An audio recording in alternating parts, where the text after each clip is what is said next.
ஆன்மீக பந்தம் நேயர்களுக்கு கிறிஸ்டியின் அன்பு வணக்கம். நம்மோடு ஜோதிடர் கஜலட்சுமி இணைஞ்சிருக்காங்க. வணக்கம் மேம்.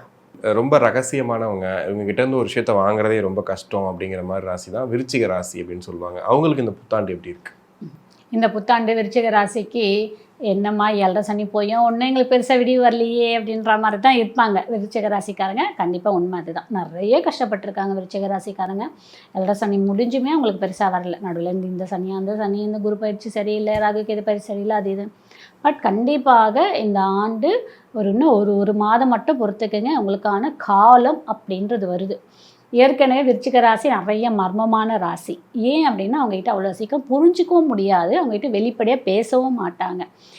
அந்த மாதிரி இருக்கவும் நிறைய பேர் விருச்சிக ராசியில் இந்த டாக்டர்ஸ் நிறைய பேர் இருப்பாங்க, சர்ஜன்ஸ்லாம் நிறைய பேர் இருப்பாங்க. இவங்க எல்லாருக்கும் இந்த பிஜியில் நிறைய பேர் எழுதிட்டு போஸ்டிங்காக வெயிட் பண்ணுறாங்க, இல்லை ஜாபுக்காக வெயிட் பண்ணுறாங்க, இல்லைனா டிபார்ட்மெண்ட்காக அது எல்லாமே இந்த ஆண்டு கிடைக்கும். அதே மாதிரி உங்களுக்கான அங்கீகாரம் கண்டிப்பாக கிடைக்கும் இந்த விருச்சிக ராசிக்கு. இந்த விருச்சிக ராசிக்கு கல்யாணம் 90s கிட்ஸ் கல்யாணம் ஆகாமல் எவ்வளவோ தூக்கி ஜாதகத்தை போட்டாங்களோ அது எல்லாமே ட்ரை பண்ணுங்கள். கண்டிப்பாக இந்த ஆண்டு உங்களுக்கு கல்யாணம் முடிவதற்கான வாய்ப்பு இருக்குது. இந்த விருச்சிக ராசிக்கு குழந்தை பாக்கியம் கண்டிப்பாக இருக்குது. ஃபஸ்ட்டு குழந்தை இருக்கா, செகண்ட் குழந்தையா ட்ரை பண்ணுங்க, கிடைக்கும். அதற்கப்புறம் பூர்வீக சொத்து வருவதற்கு வாய்ப்பு ஜாஸ்தி இருக்குது. பூர்வீக இடத்துக்கு போயிட்டு வர்றதுக்கான வாய்ப்பு இருக்குது. குலதெய்வமே தெரியாமலாம் இருந்திருப்பாங்க. இப்போ ஏதோ ஒரு ரீதியாக உங்களுக்கு குலதெய்வம் கண்ணுக்கு தெரியும், கண்டுபிடிச்சி போவீங்க. இவங்க உங்களுடைய ஏதோ ஒரு லாங் ரிலேட்டிவ்ஸ் உங்களுடைய குலதெய்வம் இதுதான் நாங்கள் வழிபட்டுருக்கோம் அப்படின்னு ஏதோ ஒரு ரீதியாக இருக்கும். ட்ரை பண்ணுங்கள், கண்டிப்பாக கிடைக்கும். பூர்வீக சொத்து கிடைக்கும். உங்களுடைய சொத்துமே நீங்கள் வாங்குவதற்கான நிறைய வாய்ப்பு இருக்குது. இந்த ஆண்டு நல்லாவே பயன்படுத்திங்க விருச்சிக ராசி. ஓகே, இவங்களுக்கு அந்த நட்சத்திர ரீதியாக சொல்ல போனால் நட்சத்திரம் பார்த்தீங்க அப்படின்னா கண்டிப்பாக விசாக நட்சத்திரம் நல்லாவே இருக்கும். விருச்சிக ராசி விசாக நட்சத்திரம் சூப்பராக இருக்கும். அவங்க எதில் மட்டும் கவனம் வேணும், வேலையில் மட்டும் கவனம் வேணும். வேலையில் கொஞ்சம் அசால்ட்டாக இருந்துச்சுன்னா நீ கிளம்புப்பா அப்படின்னு சொல்லிட்டு பேப்பர் கொடுத்து அனுப்பிச்சி விட்ருவாங்க. ஸோ வேலையில் மட்டும் கவனம் வேணும். நீங்கள் இல்லை வேலை பார்த்துக்கிட்டு பிஸ்னஸ் பண்ணுறீங்கனாலும் கவனத்தோடு செய்யுங்க.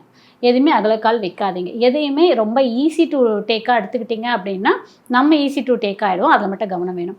மற்றபடி உங்களுக்கு ரொம்ப ஒரு நல்ல ஏற்றமாக இருக்குது. பொருளாதாரம் ஏற்றம், ப்ரமோஷன்ஸு, இன்க்ரிமெண்ட்ஸு, அப்புறம் பதவிகள், பேர், புகழ். அரசியலில் இருக்கீங்களா, சூப்பராக இருக்குது. அரசு எக்ஸாம் எழுதியிருக்கீங்களா, நல்லா இருக்குது. அரசாங்க சார்ந்த ஏதாவது கான்ட்ராக்டு ஏதாவது கிளியர் ஆகணுமா, எல்லாமே நல்லாயிருக்கு, கிளியர் ஆகும். அடுத்தது மனுஷ நட்சத்திரக்காரங்க. மனுஷ நட்சத்திரக்காரங்களுக்கு இந்த ஆண்டு கொஞ்சம் ஸ்லோ ப்ராசஸாக தான் இருக்கும். பட் எண்ட் ஆஃப் தி டே நீங்கள் நினைத்த விஷயம் நடக்கும். கொஞ்சம் பொறுமையாக போய் நடக்கும், பட் நடக்கும். ரொம்பவே நல்லாயிருக்கும். நீங்கள் பயன்படுத்திக்கிங்க. இந்த ஆண்டு அனுஷ நட்சத்திரக்காரங்க வீடு வாசல் வாங்கிறதுக்கு வாய்ப்பு இருக்குது. வெளியூர் பயணம் போகிறதுக்கு வாய்ப்பு இருக்குது. நாட்டில் போய் நான் ஜாப் பார்க்கணுன்னு நினைக்கிறவங்க வாய்ப்பு இருக்குது. இல்லை என் மனைவி அங்கே இருக்காங்க, இப்போ நான் கணவன் நாங்கள் வேலைக்கு போகலாமான்னு ட்ரை பண்ணுங்கள், போகலாம். ஃபேமிலியோடு போய் செட்டில் ஆகலாம்னு நினைக்கிறீங்களா, ட்ரை பண்ணுங்கள், கிடைக்கும்.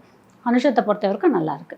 ஓகே. விருச்சிக ராசியில் கேட்டை நட்சத்திரம் ரொம்ப ரொம்ப நல்லா இருக்குது. ஆனால் கொஞ்சம் கவனத்தோடு செயல்பாடு பண்ணுங்கள். ஹெல்த் ரீதியான பிரச்சனைகள் வரும். இந்த ஹெல்த் ரீதியான என்ன மாதிரி பிரச்சனைனா அங்கே புதன் குரு காம்பினேஷன் வந்துடுது. ஸோ ஹெல்த்து நரம்பு சார்ந்த பிரச்சனையில் கை வைக்கும். நம்ம பேசக்கூடிய வார்த்தை திருப்பி நமக்கே வருவதற்கான வாய்ப்பு இருக்குது. So communication is very very important for புதன். இது கேட்டை நட்சத்திரத்துக்கு. கேட்டை நட்சத்திரக்காரங்களுக்கு சூப்பராகவே இருக்கும். பப்ளிக் ஓரியன்ட் வேலைலாம் பார்க்குறீங்கன்னு வச்சுக்கோங்களேன், அந்த இடத்துல நம்ம கம்யூனிகேஷனில் கவனம் வேணும்.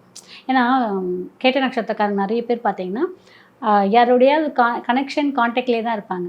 இப்போ நம்ம 2 பேர் பேசிக்கிறதெல்லாம் கூட ஒரு வித புதனுடைய ஆதிக்கம் தான். ஓகேங்களா. இந்த மாதிரி பப்ளிக் இதில் இருக்கக்கூடிய கான்டாக்டில் இருக்கக்கூடியவங்க எல்லாருமே இந்த புதன் ஆதிக்கத்தில் வருவாங்க. அப்போ அந்த மாதிரி கேட்ட நட்சத்திரக்காரங்க இஸ் வெரி கேர்ஃபுல்லாக இருக்கணும். ஒரு வேர்டு விடும்போது இட்ஸ் வெரி வெரி இம்பார்ட்டன்ட். அந்த வேர்த்தையை வச்சுட்டு நம்மளே திருப்பி ஏதாவது பிரச்சனை பண்ணுறதுக்கான வாய்ப்பு இருக்குது. ஜாப் நல்லா இருக்குது.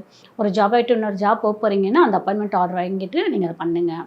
அதே மாதிரி இந்த ஜாப்லேயே கொஞ்சம் பொறுமையாக இருங்க. அந்த இடத்துல அமைதியாக உட்காருங்க. உங்களுக்கான அங்கீகாரம் கிடைக்கும். ஜூன் ஜூலைக்கு அப்புறம் உங்களுக்கான அங்கீகாரம் கிடைக்கும், ப்ரமோஷன் கிடைக்கும், இன்க்ரிமெண்ட் கிடைக்கும். நீங்கள் எதிர்பார்க்காத போஸ்டிங்கும் கிடைக்கும். ஓகே, இவங்களுக்கு வழிபாட்டு முறைகள்லாம் என்ன சொல்றீங்க? விருச்சிக ராசிக்காரங்க முருகரோட வழிபாடு எடுக்கிறது ரொம்பவே நல்லதாக இருக்கும். மருதமலைக்கு போயிட்டு வர்றது ரொம்பவே நல்ல ஒரு மாற்றத்தை கொடுக்கும். ஏன் மருதமலை அப்படின்னா அங்கே பாம்பாட்டி சித்தர் இருக்காரு. ஓகே. ஸோ விருச்சிக ராசியே ஒரு மர்மமான ராசி. பாம்பாட்டி சித்தர் இன்னமும் அங்கே வாழ்ந்துட்டு இருக்காரு.